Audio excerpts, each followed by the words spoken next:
Hello, नमस्ते, सत श्री अकाल, welcome to Born to Teach. I am Sonia and आज का हमारा टॉपिक है व्हाट इज़ ब्रिक्स। ब्रिक्स क्या है और इसकी फॉर्मेशन, ऑब्जेक्टिव एंड की इंस्टीट्यूशन के बारे में हम जानेंगे। ठीक है, इसका गठन कब हुआ, कैसे हुआ, इसका उद्देश्य और इसकी प्रमुख संस्थाएं कौन कौन सी हैं उसके बारे में जानते हैं। पहले हम इसके मीनिंग के बारे में जानते हैं। ब्रिक्स का अर्थ क्या है। BRICS is a group of emerging economics, मतलब ये बता रहे हैं कि ब्रिक्स एक उभरती अर्थव्यवस्थाओं का ना एक ग्रुप है, समूह है। इस समूह में कौन कौन से देश आते हैं। वो देश है से Brazil, Russia, India, China and south Africa, ये सब इस ग्रुप में आते हैं। ठीक है, अगर ध्यान दिया जाए तो ब्रिक्स वर्ड जो है वो इन्हीं देशों से मिलकर बना है। जैसे B Brazil, R Russia, I India, C China and S South Africa. आगे है its aim is to strengthen cooperation among developing countries and promote a multipolar world order. इसमें बताया है कि जो लक्ष्य है, इसका उद्देश्य क्या है, विकासशील जो देशों का सहयोग बढ़ाना, मतलब उन देशों को सहयोग देना जो विकास कर रहे हैं, और बहुध्रुवीय विश्व व्यवस्था को मजबूत करना। ये इसका मेन एम है, इसका लक्ष्य है, मतलब जो मल्टीपोलर वर्ल्ड है उसको स्ट्रॉन्ग बनाना। नेक्स्ट इसकी फॉर्मेशन की बात करें तो इसमें बताया BRICS was formed in 2006 as BRIC including, मतलब बता रहे हैं कि जो ब्रिक है उसकी शुरुआत कब हुई थी, 2006 में हुई थी। ठीक है, वो मतलब कि ब्रिक्स के रूप में उसकी शुरुआत हुई थी 2006 में। इसमें कौन कौन से नेम थे, जिसमें Brazil, Russia, India and China ये सब थे। लेकिन 2010 में साउथ अफ्रीका ने ज्वाइन किया था। साउथ अफ्रीका ने कब ज्वाइन किया था, इन 2010। ओके, साउथ अफ्रीका के बाद ही इसका नाम ब्रिक्स रखा गया, मतलब जब साउथ अफ्रीका ने ज्वाइन कर लिया था उसके बाद ही इसका नाम ब्रिक्स रख दिया गया था। इसकी मेन ऑब्जेक्टिव की बात करें तो इसके मुख्य उद्देश्य हैं। इसमें पहला पॉइंट है promote South South cooperation. South South cooperation means collaboration, मतलब कह रहे हैं कि दक्षिण दक्षिण सहयोग को बढ़ावा देना। इसका मतलब है कि among developing countries of Asia, Africa and Latin America to share trades, technology, investment and experiences। इसने बताया है कि दक्षिण दक्षिण सहयोग को बढ़ावा देने की बात हो रही है। किसी ने बताया है कि इसका अर्थ है कि एशिया, अफ्रीका और लैटिन अमेरिका जैसे जो विकासशील देशों का ना आपस में सहयोग है।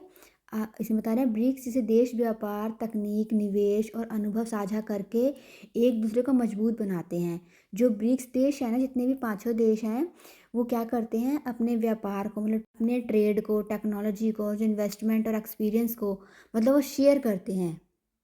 अनुभव साझा करना, जिससे एक दूसरे को वो स्ट्रॉन्ग बनाते हैं ताकि विकसित देशों पर कम निर्भर रहें।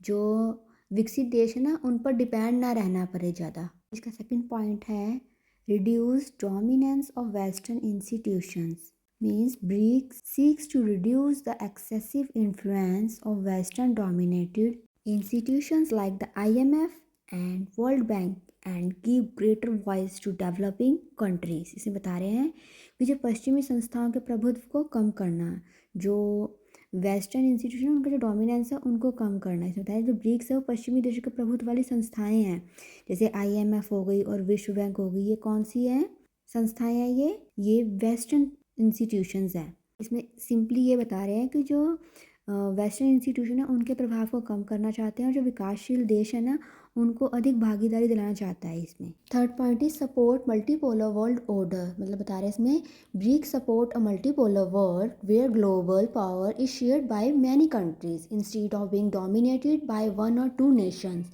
इसे बताया ब्रिक्स जो है बहुध्रुवीय विश्व व्यवस्था का समर्थन करता है, मतलब मल्टीपोलर का सपोर्ट करता है। जिसमें बताया कि शक्ति है ना कुछ देशों तक सीमित नहीं है, ये कई देशों में विभाजित हो जाती है इसकी जो शक्ति है। ठीक, फोर्थ पॉइंट है इकोनॉमिक कॉर्पोरेशन एंड डेवलपमेंट।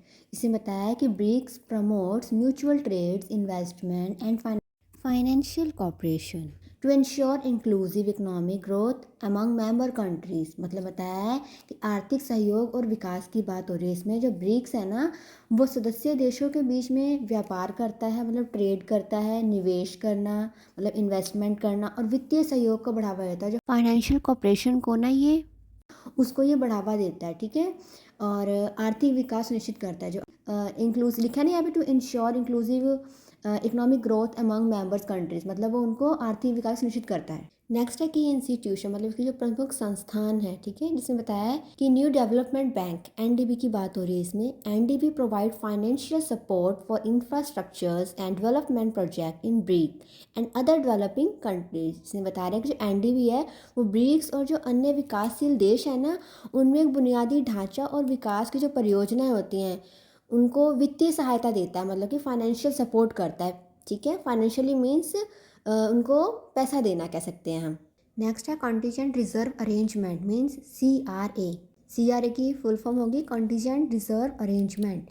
इसमें बताया है कि CRA helps member countries during financial crisis by providing short term liquidity support. इसमें बताया कि आकस्मिक आरक्षित व्यवस्था इसमें है कि CRA ना आर्थिक संकट के समय सदस्य देशों को उनको अल्पकाल के लिए वित्तीय सहायता प्रदान, मतलब कुछ थोड़े समय के लिए उनको अपनी वित्तीय सहायता प्रदान करती है।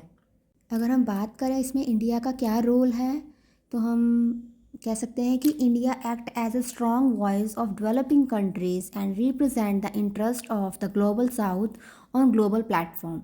मतलब भारत जो है वो विकासशील देशों की ना सशक्त आवाज़ बनकर वैश्विक मंचों पर ग्लोबल साउथ के हितों का प्रतिनिधित्व करता है, क्योंकि भारत क्या है, एक विकासशील देश है, विकास कर रहा है। आई होप आपको ये समझ आया होगा। और ज़्यादा नॉलेज के लिए हमारे चैनल के साथ जुड़े रहें, हमें सब्सक्राइब करें, लाइक करें, फॉलो करें। Thank you.